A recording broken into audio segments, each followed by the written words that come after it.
Hello, everyone, and welcome back to Perpetual Chess. Listeners, we've got a guest I've been meaning to speak with for a long time. We're finally going to make it happen in a minute. First, wanted to thank, as always, our sponsors, Chessable.com. As you guys may have heard, Quality Chess, which makes some of my favorite books of all time, is bringing their catalog to Chessable, and it's going to be rolled out slowly, but that's why books like Chess Structures have made an appearance, and another classic, Pump Up Your Rating by Grandmaster Axel Smith, is now on Chessable with video or in written form. So be sure to check out what they have, and if you sign up for Chessable Pro, be sure to use the link in the description to help support Perpetual Chess. As for this week's guest, he is a chess teacher and a father of three and a founder of two innovative chess-related nonprofits, the Impact Coaching Network, which was founded in 2016. It's an NYC-based chess program devoted to scholastic chess in the New York area. It won a Scholastic Service Award from U.S. Chess in 2022. And during the pandemic, our guest founded a second nonprofit called The Gift of Chess. Longtime Perpetual Chess listeners may have heard prior guest Tony Ballard, who is the director of prison outreach at Gift of Chess. Tunde Onakoya of Chess and Slums, who I also had the honor to interview, is affiliated with Gift of Chess and recently paid our guest a visit. Their long-term vision is to distribute 1 million chess sets globally by the year 2030. They are well on their way, and I'm excited to chat about all this stuff with our guest, Russ Makofsky. Welcome, Russ. Thank you, Ben. Thank you for having me. I've been looking forward for a long time, so glad to be here. Yeah, we've crossed paths and chatted a few times, and of course have some acquaintances in common. And yeah, you and the people you work with are doing so much amazing work, changing lives through chess, that I'm excited to finally chat. Wonderful. So, Russ, I'd like to start with Impact Coaching Network, if you don't mind, just because to me that sort of sets the scene for the work that you're now doing for the Gift of Chess as well. So you started it about 8 years ago, according to my math. What was the vision behind it, and what were the beginnings? Yeah, so I'm a lifelong, I would say, chess enthusiast, passionate chess player. I would say chess was, ever since I was a young child, it tickled my curiosity.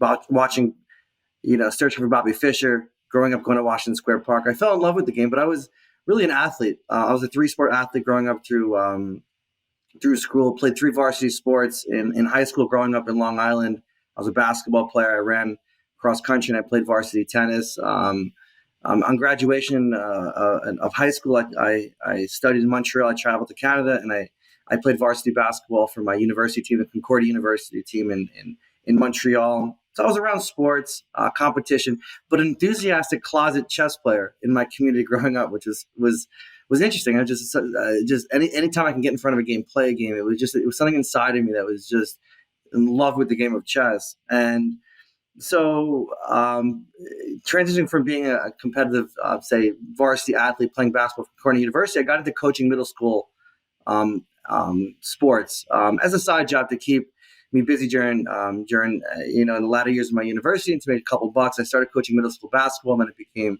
soccer and baseball, amongst other things.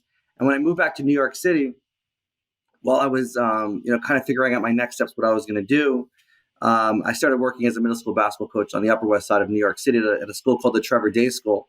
And I say that to say this is that I was around competitive sports, teamwork, building communities in the sports kind of context. And all the while, I was a passionate chess player when I moved back to New York, playing chess in the clubs, in the parks, in the streets of New York City. And those two worlds collided when families began to see us playing chess on the streets of New York and ask if we can coach their children, if there was a program for their children to also learn chess. And all the while, I was coaching competitive sports, and I saw the incredible need for structured programming and extracurricular activities for kids in the sporting context. So in 2007, 2008, I came up with the idea of creating a coaching organization around the game of chess in New York.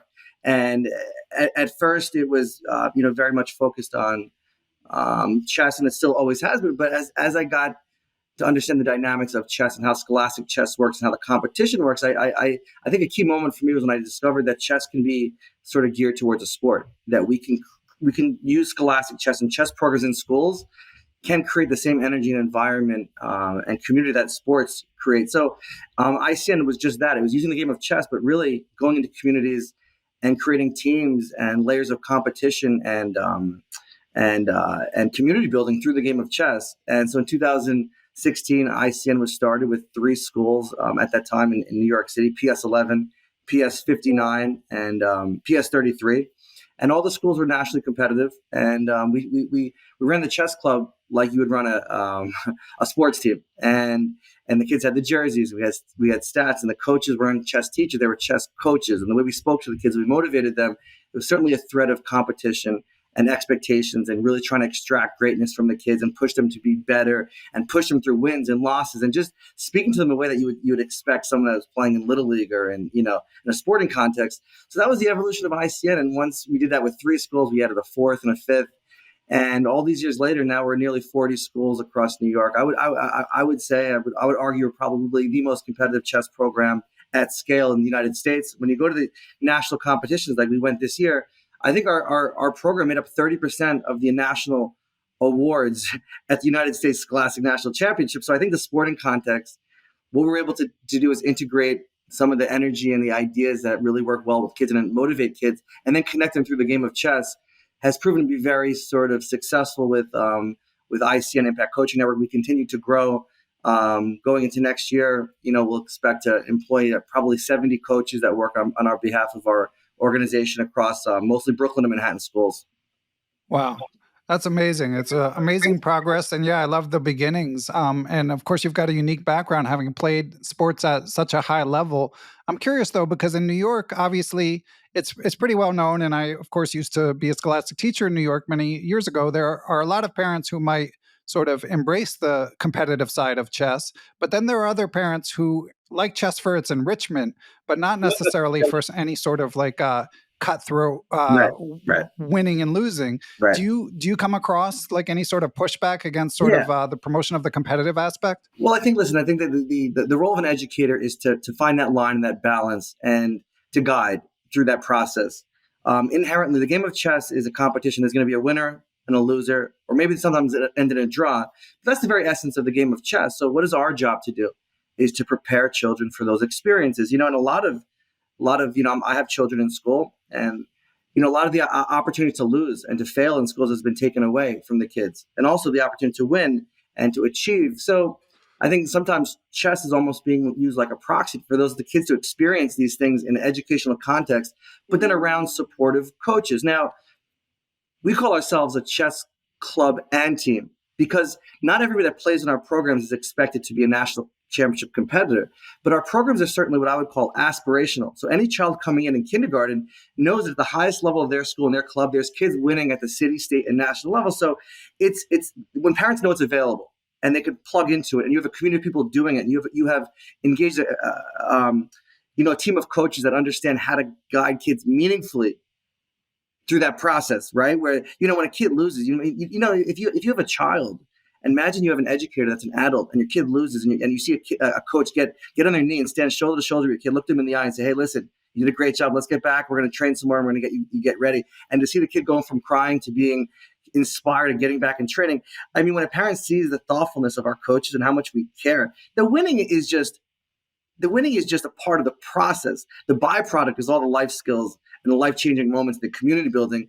The competition just gives us an entry point to where kids can care about it. We can use it. But the trophies, I don't know how relevant or irrelevant they are, but it's an aspirational idea that you work hard together as a group, you train, and over time you'll get better, and you'll win and you'll lose.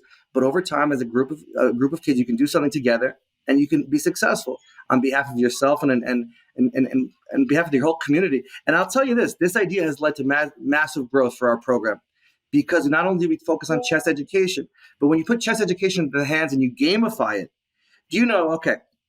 in chess they have ratings. USC have a rate of 1,000. A kid that's a scholastic player that's rated 1,000, say in the 2nd, 3rd, 4th grade, probably 2nd or 3rd grade, it might put the kid in the top 100 in the United States. You get to be 1,000 if you're 7, 8 years old, maybe 1,200. My first 5 years of teaching kids, I never got a single kid to be 1,000. I didn't know how to take my knowledge of chess and put it in a situation where they were actually practically going to get better. When we started gamifying, creating teams and stats and aspirational ideas, we put thousands of kids over 1,000 in the last 5 years. I'd probably put the number at close to 1,000 since ICN was founded, because kids, IS 318, you've seen Brooklyn Castle. Imagine creating a culture that is so captivating that kids want to be a part of. It's so positive. When you come in, it's osmosis that you come into this program and kids are getting good. So the chess acceleration, I'm talking, I've had, I don't know, probably close to 10 kids that have made master from scratch. And not because I've taught them anything, but I inspired them and put them in a community that they were aspiring to be great. And they found ways to get great. And so that's the thing. Parents, I think, will understand the process. It's called Chess Club and Team. The programs are aspirational. Not every kid needs to compete, but it's certainly available. And we're giving kids the opportunity to learn a lot about life through the process of competition. And I'll say this again, inherently chess is a competition. So that's a fact of the matter of the game. And we certainly embrace that as well. Yeah, that makes sense. And what you said about like kids not being allowed to fail these days, like as a parent, that definitely resonates with me. That makes me wonder, Russ, about your take on sort of trophy culture. I played youth sports too. Sounds like I wasn't as good as you, but back in those days, everyone didn't necessarily get a trophy. And Right. now a lot of chess tournaments, at least here in the United States, people do. Where do you come down on that sort of that incentive structure? Well, I'll tell you this. Yeah, I did win a couple trophies growing up, but I'll tell you, you move enough times, you don't remember where any of the trophies are Exactly. anymore. So I think I might have one medal left, and these are things that I thought I was going to cherish for the rest of my life. Now I can't find them. So I think given enough time and move long enough, your trophies that you once cherished will be hard to find. But listen, I think there's two sides to it. I think you need to inspire a child. And by giving a child a trophy when they achieve something, that moment might be the gotcha moment. That could be a gateway for them to find something they love and fall in love with. Just that affirmation. So I believe that to be true. I think there's moments when you find a way to affirm a kid and you let them win something and achieve something. And it's a valuable tool in the process of getting them engaged and helping them find their passion and what they can be good at. And those things are true. I also think that success should be earned and rewarded. And the more you give it away for free, the less it's valued. So when you create an ecosystem that values success and you actually make the process difficult to achieve success, and then you give someone success, that success and that trophy represents so much more and it's so much more meaningful. So I think you can really deflate reward systems if you overdo them. So I think maybe there's an idea, something where you catch the kid early, where you recognize them early on. And then you said, okay, now from now on, you're going to earn it. And when you earn it, you're going to really love it because you worked really hard to get it. But like I said, that first kid, that's a kindergarten. He doesn't know if he likes soccer, baseball, basketball, and chess, and he wins something in chess and he has a little trophy. Maybe that's important. But beyond that, for him to get recognized ongoingly, it would minimize the value of a trophy. Because I think, when you win at a city, state, national level, and you get recognized and you've done that, these are not only things that build your confidence and become your identity. These are things that go on to become your resume builder. You know how many kids are using this at entry levels? They want to go to university. What is your achievement? I was the U8 chess champion of the United States. I was a U10. These become parts because, chess is an intellectual game and chess has a lot of achievement built in. There's many competitions. So I think getting rewarded, maybe a trophy, not a trophy, but having these opportunities to be successful and parlaying them and using them to create greater opportunities for yourself as you move forward is great. So yeah, I think success, the reward system, make the trophy as big as you want, but I don't think that the trophy needs to be that big. I think people inherently will be rewarded by the idea of what they've achieved. And you take a team of kids from an elementary school and you win a K5. We just won the K5 national championships for all elementary schools this past year. They weren't there for the trophy. This is something that they're gonna talk about and carry on and be proud of. And it's like, what would you say? The reward is that what they've achieved and to live on. I think the trophy will become secondary, but maybe that first trophy was the most important. Yeah. Well said. My team managed to win nationals one year. Yeah, and it's definitely a treasured memory. And as you mentioned with discussing Brooklyn Castle earlier, does such an amazing job of Right. telling the story of how to create a culture and how success can then sort of feed on itself as it is to this day for IS 318. Now, bringing it back to the sort of origin stories, Russ. So it sounds like you'd been teaching chess and getting more into it for quite some time before founding the Impact Coaching Right. Network. And the Impact Coaching Network, it's a nonprofit, correct? Well, we do a lot of nonprofit work. It's a mix of different, but yes, that would be, there's portions of our work that are nonprofit. There's portions of our work that are for profit. It's like I said, it's an organization. It's my livelihood. That's how I I'm employed by ICN. The gift of chess is when we talk about that more, that would be more on the philanthropic side. But Impact Coaching Network's how I put a roof over my head and I feed my family, and it employs, like I said, about 60 people in New York. So we do charitable work and there's nonprofit work, but it's also a business entity as well. Okay. Yeah. And for listeners who aren't familiar, so this, as a lot of after school programs are in the United States, generally, correct me if I'm wrong, Russ, but parents would pay to enter an after school program. But you, of course, among many other stories, your coach, Sean Martinez, was the first teacher of Tani Adewumi, who Correct. just recently won the U.S. cadet. And on the verge of becoming an international master as we record this. Could you, I think a lot of listeners might be familiar, but could you share from your perspective the story of Tani? Yeah, well, just take one step back. I think it's important to realize, if you're listening, you're in chess education, or just to get some context, there needs to be a flow of resources in order to support chess programming in schools or wherever it may have you. So what does that look like? And what is the value proposition to a parent, as far as if you're a parent, for the value of extracurricular or the game of chess, if it's a summer camp or if it's a weekend tournament or if it's an after school program. And I think if you do it well, what you'll do is you'll find there's enough value added to the community where there's enough paying customer base where you can have a base of people supporting it. And that'll allow you to provide opportunities for others that can't afford it to plug in, because there's a base of people that are willing to support. And that's how it works in New York for us. We have a large portion of the families that are willing to pay, that can pay. They see the value in the chess program. And then bring it to the Tani Adewumi story, is that when you have a student that's very interested, passionate, enthusiastic, I think they're able to participate by the fact that there's enough shared resources in the community supporting these programs that make it available for all. So we have a full scholarship policy for any child that wants to participate that can, and most of that is just it's possible because the larger New York City chess community, there's enough resources flowing in and out of it that it's able to make this possible.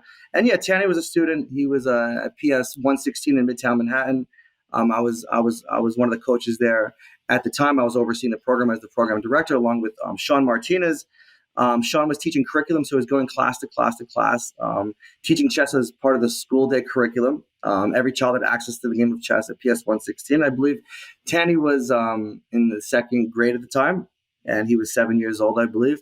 And it was the middle of the school year, so they were all the way through. They were halfway through the chess curriculum portion at PS 116. And Sean got a new student in the middle of that semester, and it was Tunde Onakoya. And I, from what I've heard, it was just the kid.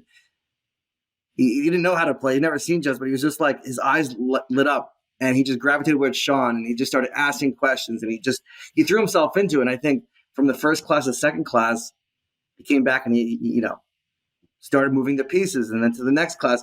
And I think 3 or 4 classes in, he's like, I want to join the chess team, because Sean would talk about the chess team as part of the curriculum and tell kids what the kids were doing. Our team played, our kids went to the tournament, our kids were preparing for the city, state, and national tournament. So Tani reached out, and just 3 or 4 weeks of basically rudimentary learning how the pieces moved.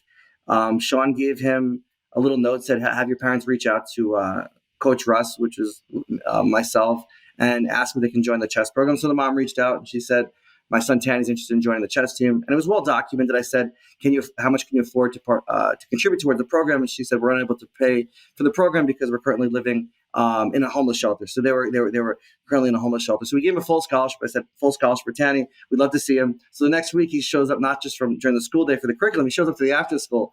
And then he gets his chess shirt, because like I was telling you about the culture, imagine a kid is new, he's in a homeless shelter, he's from a foreign country, Nigeria. And all of a sudden, boom, not only is he playing chess with the kids and his peers, so he's integrated into the chess community immediately. Then he gets a chess shirt, and he's on the team. It's like, right. Guess what? So this guy was like loving life, and the more he loved the idea of I think, fitting in, finding purpose, finding community, finding some safety in the chess community, the more he wanted to gravitate and be good at it.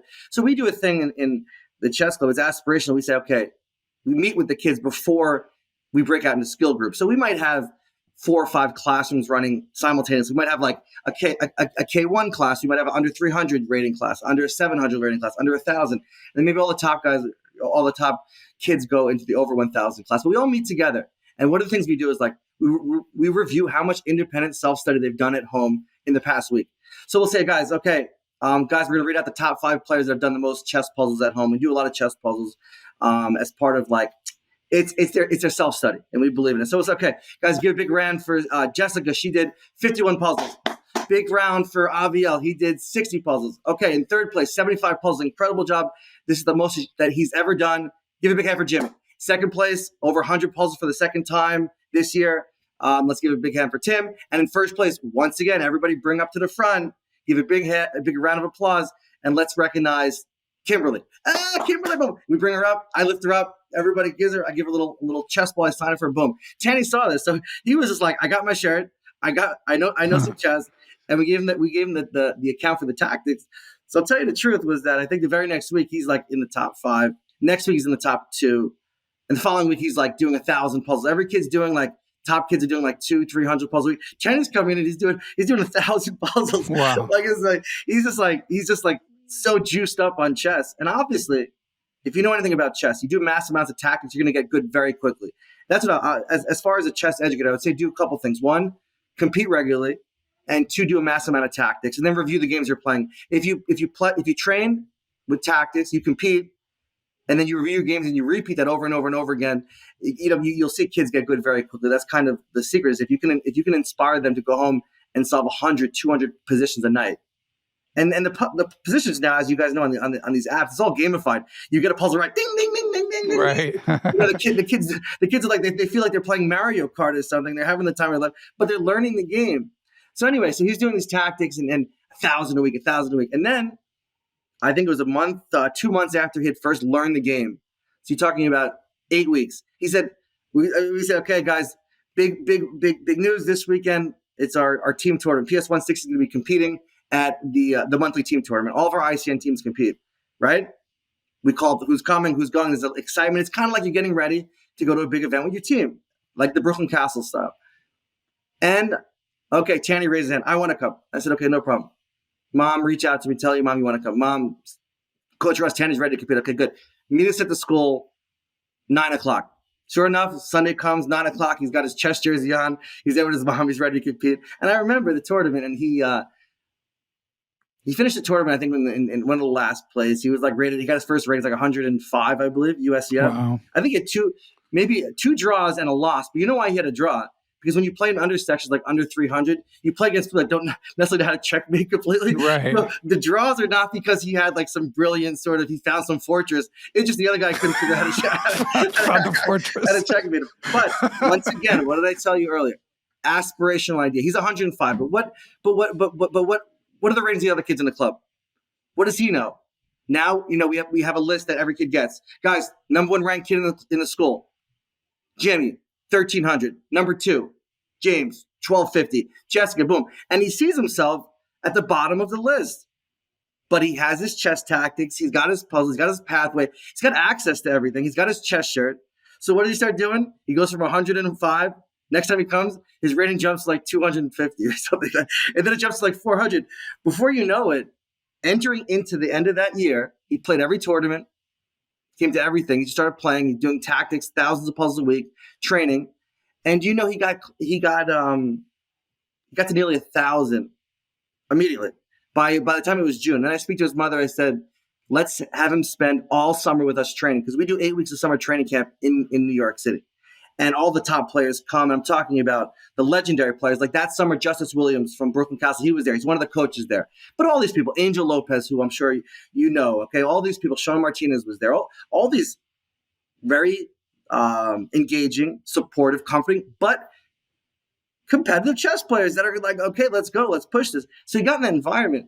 And by the end of that summer, I want to say it's 1,200 already. So he goes into September, he's 1,200. Fast forward by March, which is the annual New York State Chess Championships, he's ranked 1,550. Go to Saratoga, first day, wins 3 games, right? The final day, wins rounds 4, wins rounds 5, round 6, all he needs is a draw. I've seen the game. I'm one of the few people that have a score sheet from that game. It's a brilliant game. He needed to at least draw the game. He was dead loss. He was minus. He was winning. He was plus 10. He makes a move. He goes to minus 10. Puts out his hand, for the kid because he knew he blundered. The kid didn't know he blundered because it was a very tactical, sharp position. The kid shakes his hand. Tani wins the game in a completely lost position, 5.5. And he's the New York State Chess Championship. Nick Kristof tells it in the New York Times that weekend. And the rest is history. And I think because of now he has the support, the resources from his family, and he's one of the great American players, and he's probably going to become one of maybe the first grandmasters coming out of Nigeria. He's inspired a lot of people. But that was the basics. He plugged him in, got him into a community, gave him a sporting context. Coach Sean Martinez was there. Like I said, one of these coaches, what is competition? Well, when Tani's crying and Sean Martinez is giving him a hug and saying high five, how does the mom feel? I'm around the right guy. I'm around Sean Martinez. That's the right guy. So that's kind of like competition. Chess, it became his escape, and it became, like we call it, it was his teddy bear during a very difficult time for his family. They were in a homeless shelter in New York. They had fled Nigeria, faced threats from Boko Haram, a terrorist group. Very difficult time for the family. A year later, he's a champion. And then several months after the story breaks, they get a home, book, opportunity, and now I think they're very much living as it were, as we would call it, living the American dream. Yeah, it's just an amazing story, and he's a Chess Kid ambassador. And were the puzzles you guys doing were they on Chess Kid at the beginning, or do you have like your own? No, I don't know if you know Mike Klein. I'm sure you do. Yeah. Since Chess Kid launched, that was the secret sauce. We integrated Chess Kids as far as mass amounts of tactics, but not only that, we would gamify where we let the other kids know how many other kids were doing, and we would make it competitions amongst the kid who would do the most tactics, the highest puzzle ratings. And so for the last, over the last, call it nearly 15 years, I've been using Chess Kid tactics as part of our program. So.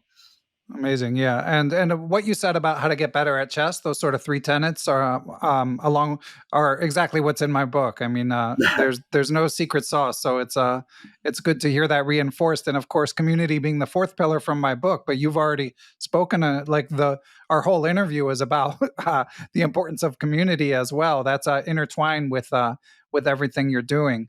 Yeah. But let's bring it forward, Russ, to the gift of chess. So that was a child of the pandemic. Is that correct? Yeah, so I remember clearly. I was in the schools. I was in the New York City public schools, March 2020. Okay, early March 3rd, we hosted a chess tournament on the Upper East Side of the school called Lower Lab, PS 77. I had 250 kids shoulder to shoulder in a cafeteria, no masks, and this is people are saying, "Have you heard about the coronavirus?" I said, "I don't know. I don't know what this is. I don't know what this is." The tournament's running, right? Parents started dropping out of the tournament. But if you look at the pictures, it was packed. Shoulder to shoulder, kids in a public school cafeteria, 210 kids, March 3rd, right? Next week, have you heard coronavirus? You start seeing masks, you start seeing the news, and then obviously those that were there, the mass acceleration of fear like I've never seen in my life. Now, I was there because I was in all the schools. So the next week, things accelerate, the fear accelerates, schools start closing, Broadway's closing, MBA's closing, right? Now it's just like, what is happening? The public schools didn't close. So we had 10,000 students in New York at the time, right? We were in schools across Brooklyn and Manhattan, and there's mass fear. And I told our staff, we're going to go in until we can't go anymore. And we're going to be there for the kids. We are here to support our community. We're not, if you can't make it and if it's not for you, like, listen, everybody, I will support anybody's decision about how you want to handle the coronavirus. And I understand this, but for me, until they say the schools are closed, I'm going to be going in and coaching chess and being there for the kids and giving them something, because it became very chaotic very quickly. I said, I'm just going to give them something that we can give them, is give them chess and give them that during this time period. So Monday we were there. Tuesday we're going to school. Wednesday. And every day we went to the schools. This was the second week of March. The population of the student body had shrunk in half. Like no one was going anymore. And then the teachers weren't going anymore. But we made it to Friday, Ben. Every private school closed. And they were like, it was Bill de Blasio at the time. He said, is he going to close the schools? I think it was Bill de Blasio. Is he going to close the schools? I think was it de Blasio? Yeah. Are they going to close the schools? And he's like, where are the kids going to go? What's going to happen? Anyway, Friday, PS 59, Upper East Side. And I knew it was the last time we were going to see the kids. He didn't close schools. There's just too much pressure. So we have all these little chess balls, right? The little tchotchkes and chess sets and all of our equipment. I stood at the front and said, coaches, give all of our equipment away. Give them to these kids and tell them to work as hard as they've ever worked at anything in their life, because next time we see them, we want them to be chess champions, right? So we sat at the front and we said, guys, good job. We started handing out all of the stuff that we had. balls, equipment, whatever. I said, go home and start practicing chess like it's the most important thing in the world to you. It was March 12th, March 13th. That next day, public schools closed. So what happens? Now we're in chaos because all of our programs are physical programs. We have 10,000 students. And luckily for me and for chess and for our community, what is the most transferable game in the world to go online immediately? Yours truly, chess, right? Because you can't kick a soccer ball on Zoom, but people have been playing chess on Chess Kid, on chess.com, on Lead Chess. Going back to, I used to play chess on Yahoo, AOL. Yeah. I mean, online chess has been going on. So it met the moment. And it met the moment because chess exploded during that moment. When people needed chess the most, chess exploded and reached all-time popularity in the early stages of what? COVID. So it's same thing for the kids. It met the moment. The Department of Education didn't have any programming. Nothing was in place. There was no structure. But you know what? We get out to our community and say, listen, guys, it's a very difficult time. We know you guys are struggling immensely, but we're going to provide chess uninterrupted during this whole time.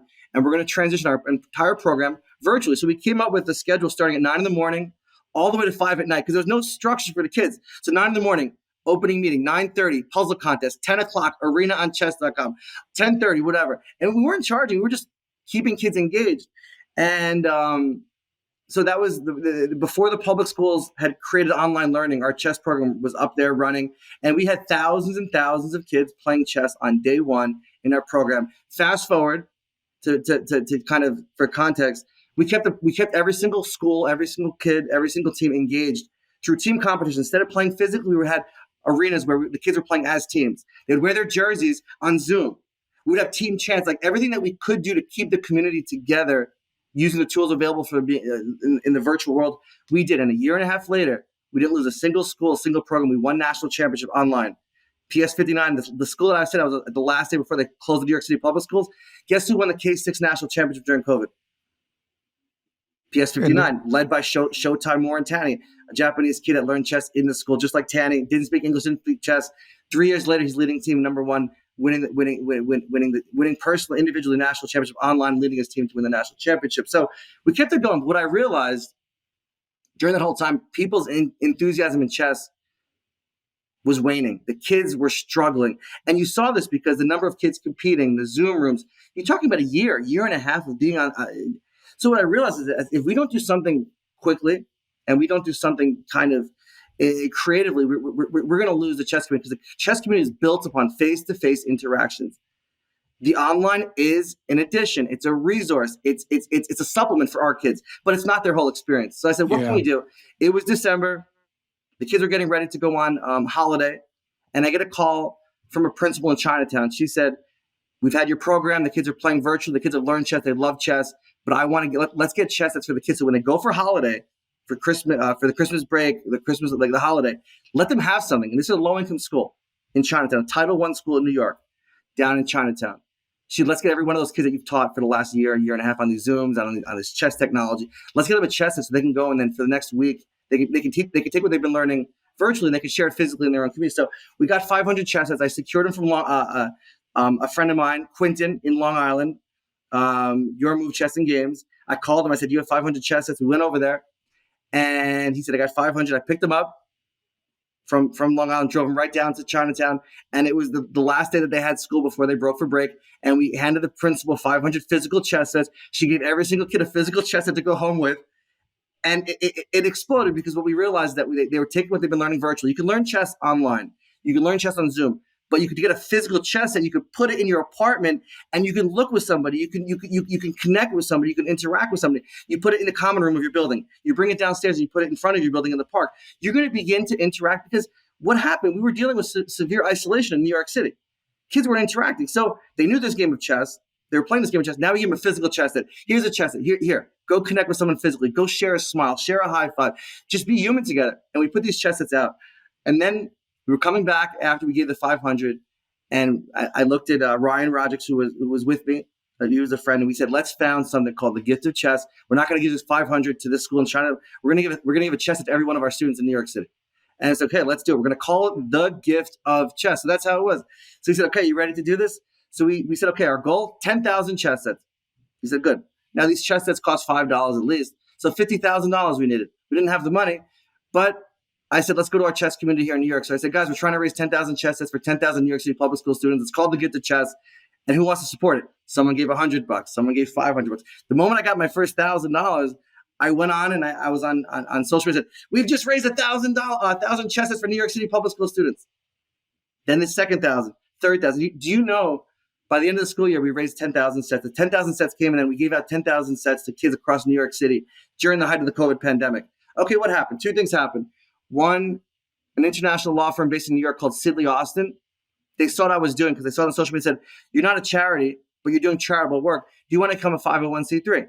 I said, sure. I said, okay. So they said, we'll petition you pro bono. We'll get you the 501c3 status and you'll become an official charity. The Gift of Chess was more of an idea than a charity. It was more of a gift. It wasn't an organization at the time, but we were the Gift of Chess. We had the logo. We were operating. He said, we'll make you a charity. I said, wonderful. So that was the first thing. We became an official charity. The second thing is that not only were people seeing what we were doing here in New York, people all over the world started seeing what we were doing. And the person that saw it, that was a good friend of mine at the time, was Tunde Onakoya from Chess in the Slums, Africa. He was living, obviously, in Lagos, doing a lot of work under Ashodi Bridge in the slum community of Makoko. And he said, Russ, is there any chance that you can bring the Gift of Chess to Nigeria, to Africa? And just a quick story about how I met Tunde, and it's very interesting, is that Tani Adewumi is Nigerian, and when he won a championship and I was his coach, I became at the center of a very large media frenzy. I was on the Today Show. I was all over the international news.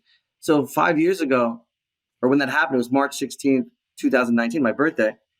Who reached out to me when the story ran in the New York Times? I get a Facebook message from Tunde Onakoya. Never met him. He said, my name is Tunde Onakoya. I'm also doing chess education. He's like, I'm extremely inspired by the work that you're doing in New York. And he said, thank you for benefiting Tani's future immensely. Your friend, Tunde Onakoya. So he reached out to me because of the Tani story, because they're both obviously from Nigeria. We started building a friendship. And then all of a sudden we launched the Gift of Chess in New York. And he said, Russ, come to Nigeria.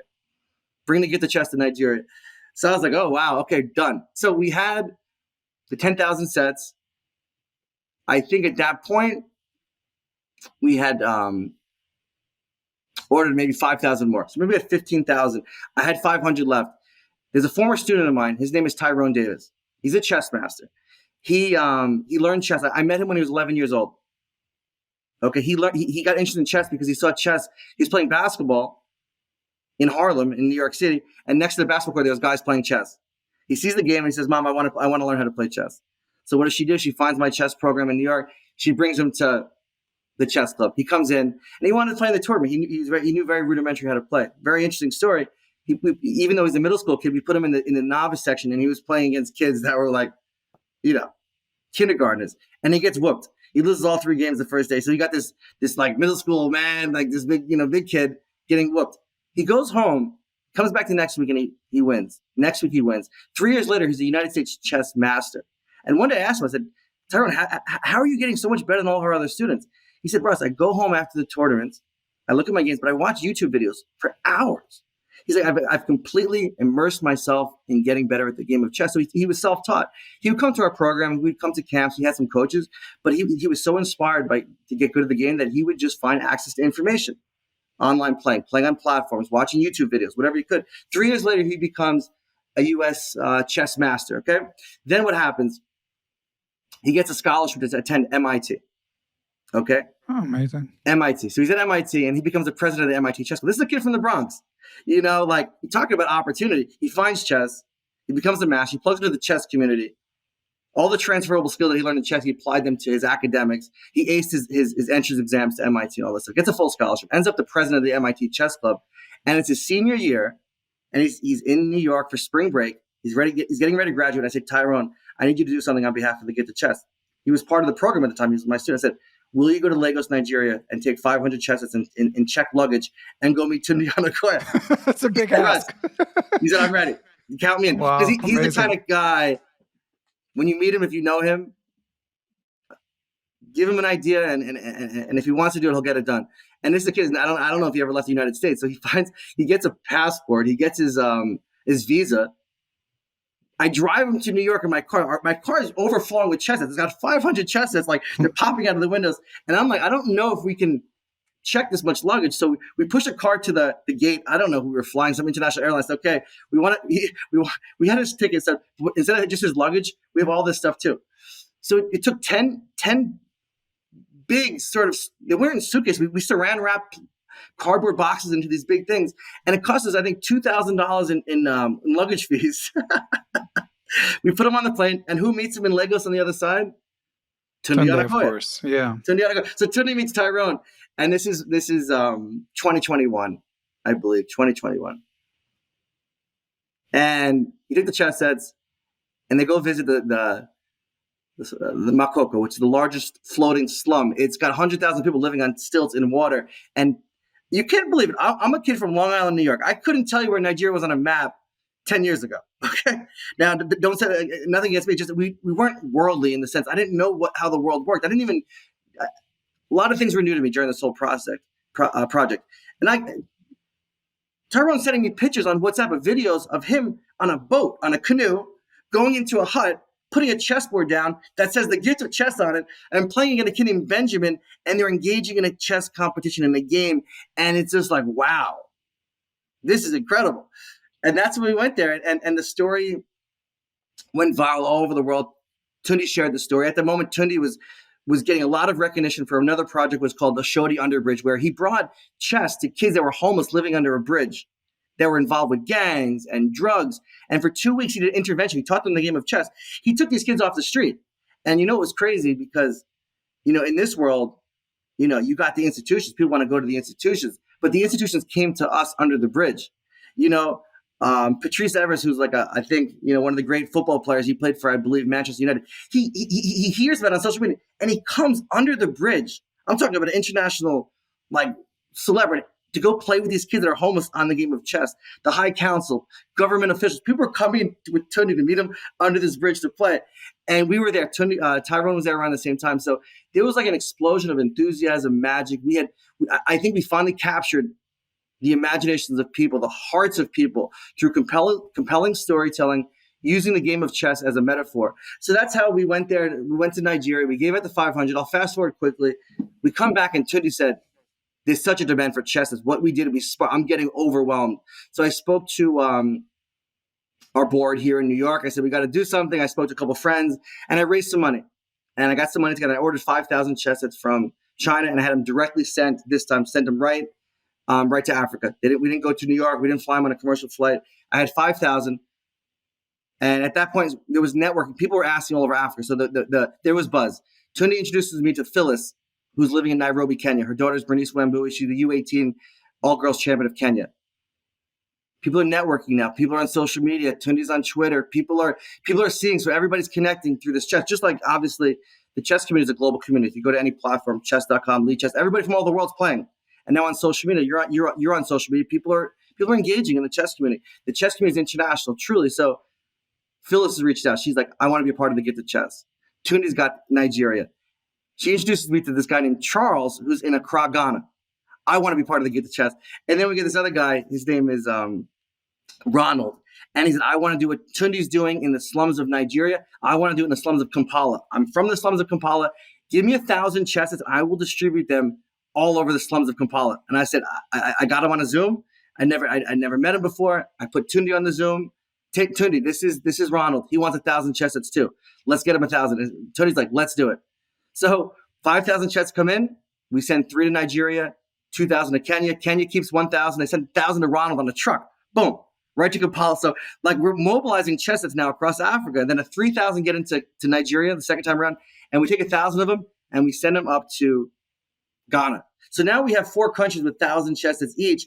And now it's gaining so much traction, momentum. It's like wildfire. So it's not just Tunde sharing stories. You got Ronald sharing his stories of impact in Kampala. You got Phyllis sharing her stories of impact in Kenya, right? Authentic stories about impact that's relevant to their community. Not pictures of people from the other side of the world playing chess, but kids from Kenya, kids from Uganda, kids from Nigeria, kids from Ghana. So the Gift of Chess was basically simple. We give out 1,000 chess sets, and there's a couple rules. 1,000 chess sets, give you $1,000 US. Wire you the money. That's going to help you with the logistics of getting these chess sets across the country. 1,000 chess sets, $1,000. You don't give more than 5 chess sets to any one partner organization. And here's the ideas. You give them to the people that need them. Prisons, orphanages, refugee camps, the forgotten people. because they're not forgotten anymore. We're coming to you. And we're going to go to places that no one else is going to go to. We're going to go under bridges, right? We're going to go to refugee camps. We're going to go to maximum security prisons. And we're going to bring them to get the chess because we believe the game of chess can change their life. So we created this idea, like Tony's been saying it, I was saying it, Ronald's saying it, Phyllis is saying it, Charles is saying is that, listen, we're going to go to the forgotten people. Forget the institutions. Forget the government. We're not going through them. Forget the international humanitarian organization. No, we're giving chess sets to the people and giving them a tool to become change makers. So they don't got to sit back and feel helpless. Now they have a tool where they can participate in the change. You give someone a chess set, they can become an active participant in something positive. They put the chess set in their community. Look, Tony put some chess sets under a bridge, right? Boom. Change the dynamics of that whole community. So people saw that. So that was the gift of chess. 1,000 chess sets, $1,000, no more than 5 chess sets, and give them to the people that are forgotten because they're forgotten no more. And then the last thing, tell great stories. Of course, tell great stories. Boom. You guys are good at that. Yeah. So once you start telling great stories of impact, then what happens? Mainstream media, international news, Twitter at the time. Okay, Elon Musk bought Twitter recently at that time. He created a mechanism where on Twitter, you can have a verified organization to get the chess, boom, on X. And my verification level, because I'm an international charity in New York, I had the same verification level as a Microsoft, an IBM, a Red Cross. It's got that big gold check, boom. And then underneath that, anybody that's part of our organization all over the world can get a check with a big gift of chess sign next to their name. And so what are we doing? Ronald, gift of chess ambassador to Uganda. Boom, verified on Twitter. Phyllis, gift of chess ambassador to Nigeria, verified on Twitter. So now we had a simple structured mechanism to scale a global charity because we could use the Twitter infrastructure that who's credible? Ben Johnson, official gift of chess representative to the United States. And you go on Twitter and you see the name, you see the bio, and the credibility is all there because we're leveraging the credibility from what X provided through their infrastructure. International organization, 501c3. Boom, based in New York City, Midtown Manhattan, million chess sets globally. Boom. So now we have all these ambassadors popping up. And so we started to leverage the chess community all over the world. A relationship with FIDE. FIDE has a federation in every country in the world, right? There's chess players in every country. You can't go to any country in the world and not find chess, which is incredible. But Lee Chess, chess.com, WhatsApp groups, the chess community is already connected. If you want to find, Ben, if you go somewhere tomorrow and I say, Russ, I'm going to go to pick a country in the world, I guarantee you give me 30 minutes and I'm going to find you your best friend in that country. Right. Right? Yeah, it's amazing. Yeah. Right. So we started to leverage the chess community in these countries. Okay, so that was fine. So then we're in 4 countries, Kenya, Uganda, Nigeria, and Ghana. And then people are saying, what are we going to do? This is an intellectual revolution. We've started something. What are we going to do? Now, every country in Africa is reaching out. They also want chess sets. Long story short, as you referenced, my company, Impact Coaching Network, we survived COVID. But you know what? Congratulations, ICN, says the government. Here's some checks. Stimulus, PPP, ERC. Every employee that you kept employed during COVID, they gave you money. So one day, our business survived and we're still doing business and we never went out of business and we're doing fine. And I get a call from somebody said, you're entitled to $250,000, $250,000 because you kept people employed. Do you want to do it? It's okay, let's do it. let's do it. So we do it. And sure enough, they weren't lying. They sent me $250,000. Anyway, long story short, I took the $250,000. I said, we got to get all of Africa. So I bought 50,000 chess sets with that $250,000 from China. And this time I said, we're not going to just go to one country or 5 countries. We're going to reach every single country in Africa. Now, people are looking at me like I have 2 heads. Like, this is crazy. You're going to get to every country in Africa. And I didn't know how it was going to happen, why it was going to happen. But I believed in a couple of things. I believe in chess. I believe in people. I believe there's talent all over the world. I believe in opportunity. And I believe that we need to go and create opportunities everywhere else. Opportunities are going to shrink everywhere. You can't only have opportunity in New York. You need opportunities in Lagos. You need opportunities in, every all these countries, because you can't just, they need to create and innovate and entrepreneurship, and they need to create. So I thought chess would be a good Kickstarter because you can't have everybody just flooding, into Midtown Manhattan looking for opportunities. You got to start going. So we were going to them versus them coming to us. I'm like, we're going to go. And people are like, you're going to go to all over Africa. I said, yeah. Ordered 50,000 chess, dumped all the PPP money, sent it all over there, whatever. And then I said, what are we going to do? I said, okay, let's do this. Let's warehouse half the sets in West Africa, half the sets in East Africa. So because I had a relationship with Phyllis in Kenya and Charles in Ghana, I said, Charles, buy a bin, buy a container. I'm gonna send you 20,000 chess sets. Phyllis, buy a container. Bin. So they bought containers, these big shipping containers or whatever it was, and they put them on property. And I said, chess sets are coming, just hold tight. Sure enough, Ben, We landed 50,000 chess sets between Kenya and Ghana. Now we're in business because not only do we have the storytelling, the buzz, the social media, the impact, everybody wants our chess sets. And we've been networking. I told Phyllis, this is funny. Phyllis wanted to take her daughter to Zambia to play. You know how they have the World Youth Games or the African Games. I said, I want to go to Zambia with Bernice, my daughter, to play. I said, you will go, and I will help you get there. Under one condition, you go there, you network like you've never networked in your life, and you meet every country in Africa there, because 6 months from now, you're going to have chess sets and you're going to send them to all these people. She's like, Russ, I'll go. She printed Get the Chess shirts. So when she went, this was even 6 months to a year before she got to 50,000. Get the chess. We're here. We're going to get you 1,000 chess. Just hold tight. She's talking with countries like, hey, Zimbabwe. Hey, Mozambique, right? Hey, Zambia. Hey, Malawi. She's meeting all those people and she's telling them, hey, we're going to get the chess. We're going to give you 1,000 chesses. Just give me your information. So she started networking all over Africa. So by the time the sets landed, she's like, what country do you want to start with? She had a list of very well vetted people, enthusiastic, humanitarians, good-natured people that wanted to see real impact. So she's like, let's start. What country do you want to do start? So we start with one country. What do? Verify them on Twitter, $1,000, and we tell them no more than 5 chess sets, hit prisons, orphanages, refugee communities, done, and tell great stories. So now we're in 5 countries, 6 countries. We're going to countries, and I'm like, I see our chess sets now in South Sudan, next to places that I didn't even think were possible. And you see people in South, they have the Dinka tribe where they have cattle, where they don't have money. They trade in the currency of cattle. And I'm seeing our chess sets being played in the cattle farm with the Dinka in South Sudan. I'm like, get the chess. I'm like, how is this possible? Somalia, you're going you're going to a place, Somalia. Wow. And you're seeing the kids. They look differently than the kids in Sudan. They look different than the kids in Kenya. But our Get the Chess chess sets are infiltrating now. Okay, so you're going to this place. So like I started seeing this, South Sudan, Somalia. We're hitting all of these different countries. Enthusiastic chess educator in that country, verified on Twitter, telling great stories, 1,000 chesses, $1,000, giving 5. And we're hitting the international press in their country. We're ending up on the front page of the news in every country they go for, because why? An international organization like the Get the Chess, they don't know who we are. They don't know it's just a bunch of people that are big-hearted with big dreams. They think we're the Red Cross. So the international news in their country, or the national news in their country, the Get the Chess enters South Sudan, and appoints so-and-so as the official ambassador. The people that are ambassadors now are being elevated to places of influence, because what do they have? They have the chess sets, right? And they have the verification, the validation of an international organization like the Get the Chess. So, Ben, they take the $1,000. You know what I'm seeing? Our Get the Chess shirts printed in different languages, in different colors. And everywhere we're going, I'm not telling them what to do, because here's the thing. We believe in spread versus scale. You can't scale good ideas because scale requires infrastructure, but spread's a spirit. They see Tunde's story. They have chesses, and then they can create something that is very similar but different in their own way. So we were spreading ideas. We weren't scaling. The Get the Chess was very fluid, very simple, very low infrastructure, very low overhead, very low management. We weren't asking too much of these people. We're just saying, just go spread and share great stories. So yeah, so you saw our Get the Chess shirts, our boards, reaching the crazy places. You would see at one point there's I think it's called the Maasai tribe in Kenya.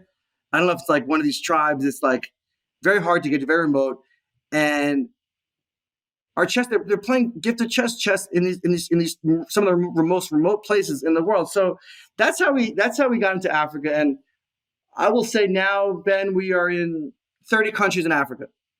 Wow! And we have the capacity to finish off the rest of the continent. We have 10 more countries in the queue. Just this week, we've gotten to Burkina Faso, Mali, Niger. And these are all confirmed. They've received the chess distribution started. These are countries a lot of these countries are dealing with war, conflict. And that Burkina Faso, the guy that got the chess sets, he's a chess enthusiast. He said, before they get the chess game, we only had 100 chess sets in our entire country. And you just landed 1,000 chess sets. He's like, you're gonna provide opportunities for grassroots programming, clubs. Boom. He said it was crazy. And then the most interesting thing recently is that we've been in the DRC, the Democratic Republic of the Congo. Do you know all over the international news that said chess is being used to combat war for children? Google it. Go there. Get the chess sets are in the displaced camp for the Congolese that have been ravaged by war. And they say for the first time, these kids are thinking about something other than war because they're so engrossed with the game of chess. And I'm like, oh my gosh. Sir, get the chess sets. in the Congo, in the middle of a war, because we got them to the hands of an educator. We told great stories. We gave them a simple tool. So the people that are doing the work are a local chess club from Goma. They take these sets and they go to the thing and they teach these kids. When I saw that, look at it. It's on CNN, Reuters, Yahoo. It's international news. People said, did you hear that they're doing chess in to combat war in the DRC? And I said, yeah, those are our chess sets, you know. That's amazing. Anyway, fast forward. We're going to finish Africa, and then next month we're going to Latin America. Central South Latin America, we got 41,000 sets landing in Panama. And my expectation, the same thing that happened in Africa with the grassroots swell of opportunity, enthusiasm, will happen in 41 countries, Central South Latin America. We're in India now. We just got 28,000 chess sets into India. And I'll say it now, you've said it before, we're going to distribute 1 million chess sets globally by the year of 2030. And we're going to reach every country in the world with 1,000 or more chess sets. This is our life's work.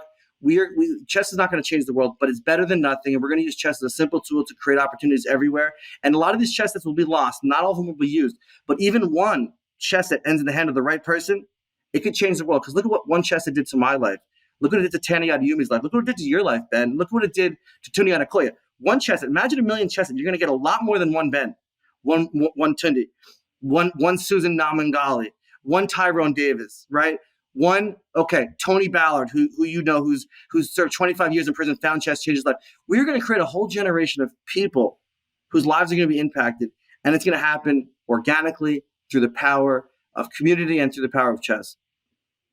I love it. It's amazing. Yeah, it's very inspiring, incredible work. And I mean, there's so much. We could go on for hours, but you mentioned Tony Ballard, who it was the gift of chess. So he is in a part-time prison facility, I guess you could call it, in Kansas. I interviewed him a couple years back. Listeners should definitely listen to Tony, and I heard from him fairly recently. It was great to hear from him. How did you, A, get connected with Tony, and B, get involved in specifically the prison outreach aspect of what the Gift of Chess is doing? So me and Tony, Tony's brother is a very dear friend of mine. He was my first boss when I moved back to New York. He hired me to be a basketball coach at the YMCA. And so he's an old friend.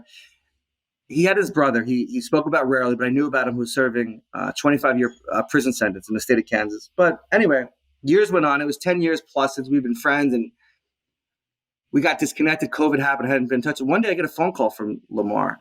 His name is Lamar, Tony's brother Lamar. And I said, I was with the 3 kids. I was at a park in Upper West Side where I was living, and I was like trying to manage the kids. And this Lamar called. I hadn't spoken to him. He said, "Hey, Russ. Hey, Lamar, how you? Listen." He said, "Listen, today's my 40th birthday, and I have one request. On my 40th birthday, I'm asking for you. My birthday gift is to speak to my brother, Tony Ballard, who also loves the game of chess and is serving 25 years in prison. He's on the line." I'm like, hey, Tony, what's up? Hey, Russ. I was like, I got the 3 kids. My kids are pulling at me, and I'm trying to be very sensitive, because I know that for him, this is an opportunity to speak to someone that, for me, I'm very involved in the chess world. I'm very involved in the world. I'm not incarcerated. I'm moving freely. I'm doing stuff. So this might have been his one phone call. So this was a favor for a 40th birthday. So I'm like, I got to come through. Tony, what's up? What's up? You like chess? I love chess. Boom, boom, boom. What do you play? What do you play for white? What do you play for black? Who's your favorite chess player? Just boom. Right. All right, Tony, I want to play you a game of chess. I'm going to drop the kids off, right? Here's my number. Call me. Set up a board on your end. I'll set up a board on my end, and we'll play a game of chess. And I'll speak to you in an hour. Boom.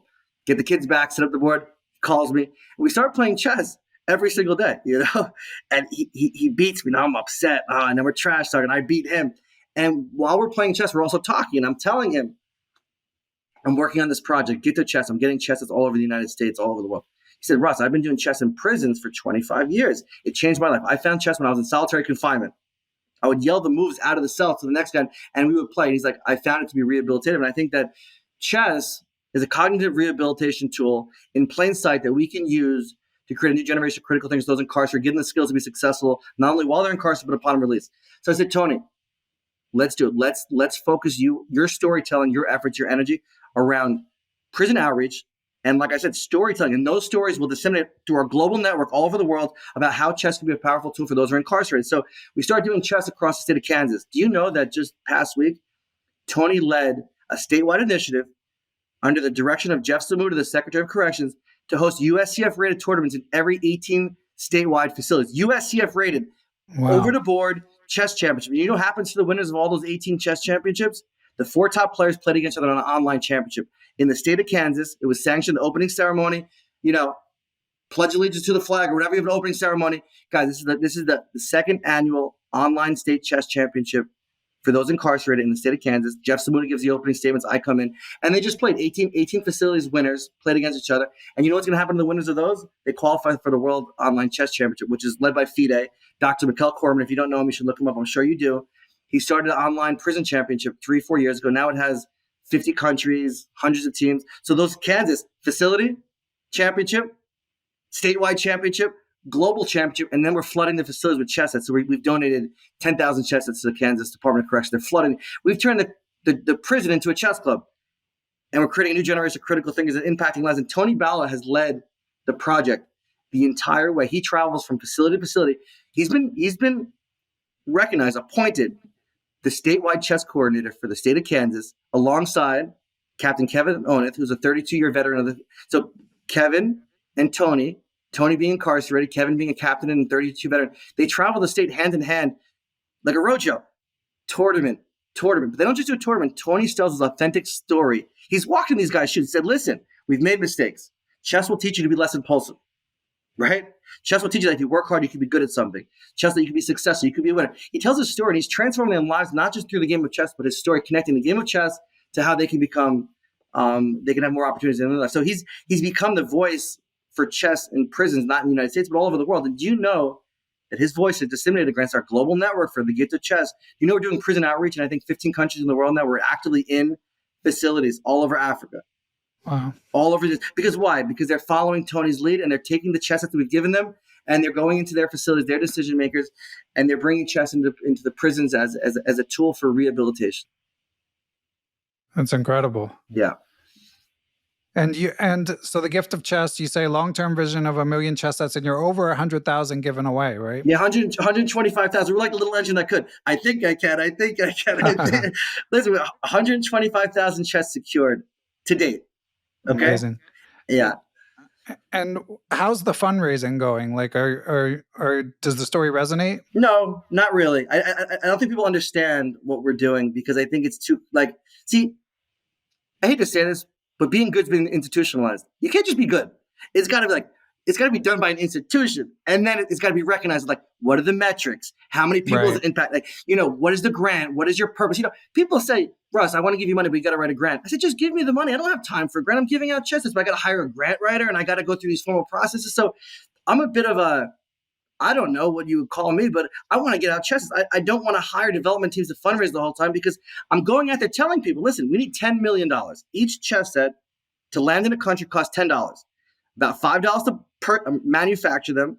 And then you got to ship them, and you got to give $1,000 to the ambassador, and then all the extra things. So call it $10 a set to land into, say, Ethiopia, South Sudan, Belize, Brazil, China, wherever it's going to be. 1 million chess sets at $10 a set is what? $10 million. And I keep on saying we want to, but I'm not doing it the right way, because people don't understand what I'm doing. So fundraising has been very, very, very difficult. So most of the project's been self-funded by ICN. I put the 250. I'm $750,000 into this project. I've already bankrupt my company 3 times over, and by some saving grace, I am still alive. And then friends, family, corporations, individual donors, we've raised another about 250,000. So I would say that we've brought into the project about $1 million in the last 3.5 years, and we need to get to 10 million.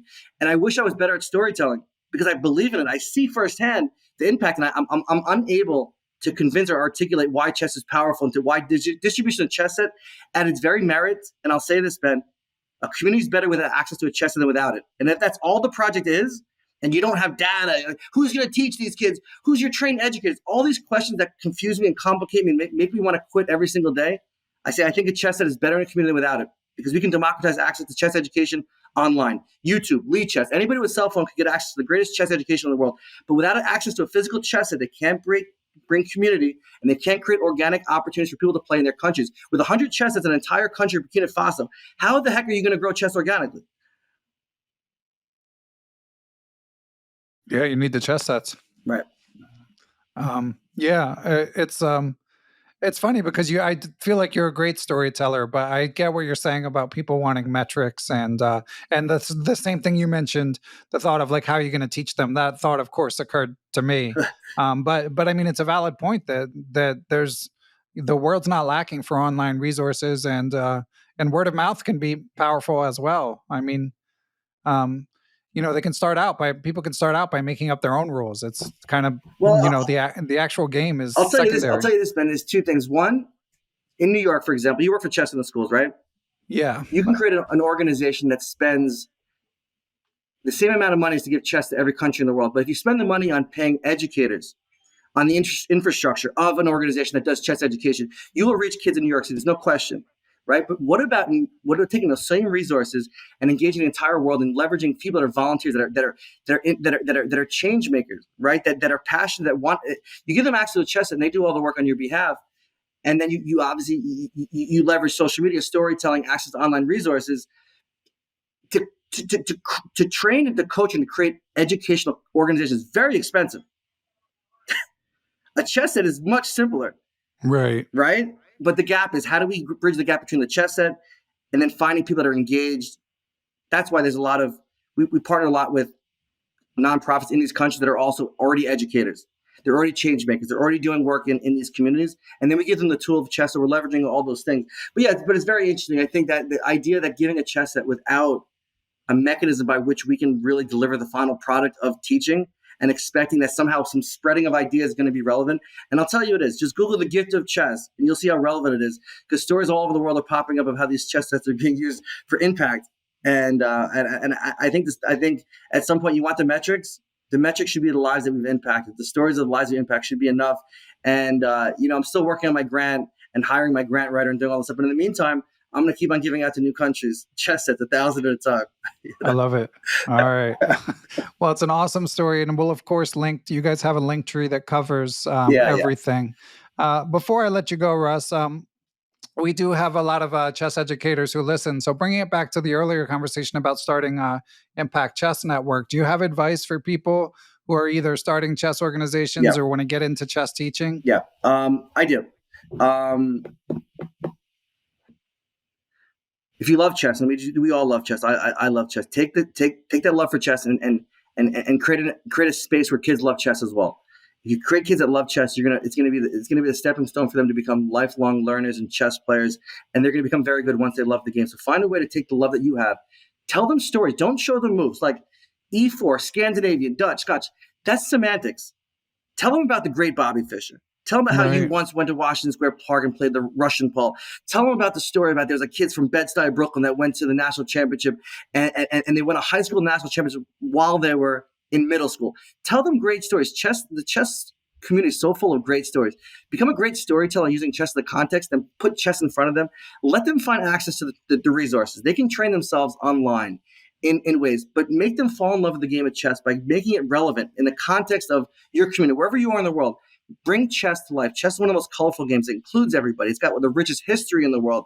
It's got traditions. It's got interesting people. It's got everything. So bring chess to the world. Tell them great stories. If you can't find a great story, just show them Ben Johnson's podcast of all the interesting people you create content around the chess world. It's so rich. So forget about the technical aspects to start and show them what chess is beyond just the game. So I would say that. And the second thing is, don't be afraid to include them in competition immediately. I know we talked about this earlier. Is competition good or competition? The game of chess is competition. And if you get kids to engage in competition in a meaningful way, they don't need to be ready for competition. They're ready today. Get them playing, because chess, we're lucky. It has skill. Chess self-selects. If you're a beginner player, when you go to a tournament, you'll play a beginner player. Ben, they have under sections. Under 300, under 600. So you don't need to be the world champion or national champion to play a game of chess. But when you start playing competitions, it gives you an immediate feedback loop. You get the rating, and it tells you how good you are. And then you work hard, and it allows you to see progress. So engage kids in the process of competitive play with the rating system, because it's going to give them a real feedback loop on how well they're doing. It's going to keep them engaged. And I'll tell you, when it comes time, and there's two kids, next semester, when there's a cooking class or a chess class, and the kid that's never played in tournaments, that's just playing for fun, laughing with his friends, he's going to cook. But a kid that's playing tournaments has a rating of 340, but he needs a 400 rating to qualify and get to the next event, he's going to play chess again. So trust me on that. That's one piece of advice. Create communities, create teams, create competition, tell great stories, and you're going to see the most tremendous chess programs that you've ever seen are going to come out of everywhere in the world. Everywhere in the world. Every kid is born. No kid's born a better chess player than another. No, it's not how it works. Anywhere in the world, you tell great stories, you inspire kids, you make it aspirational, you create an ecosystem where they can achieve beyond their peers, and you surround them with supportive people. You're going to see magic all over the world. Great note to end on. All right, well, Russ, keep up the good work. The great work. It's an incredible story. Yeah, and Ben, can I just say this? So, if you want to support, I know Ben.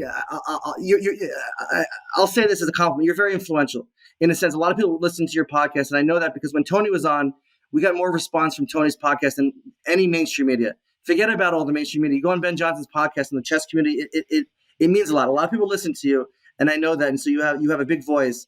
So we're the Gift of Chess, 501c3 charity, 1 million chess globally, trying to raise $10 million. Our address is 308 West 46th Street. You can send a check. The Gift of Chess, 308 West 46th Street. You can go online, thegiftofchess.org. We deal with corporations, grants, foundations.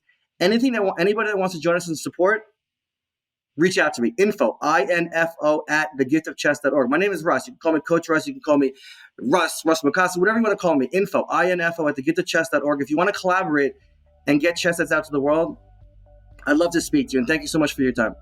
All right, awesome. Yeah, and definitely encourage. I've donated before, and we'll do so again. But yeah, it's incredible work, and it's a great initiative. So Cool. Great to finally make this happen, Russ. Thank you, man. I appreciate you.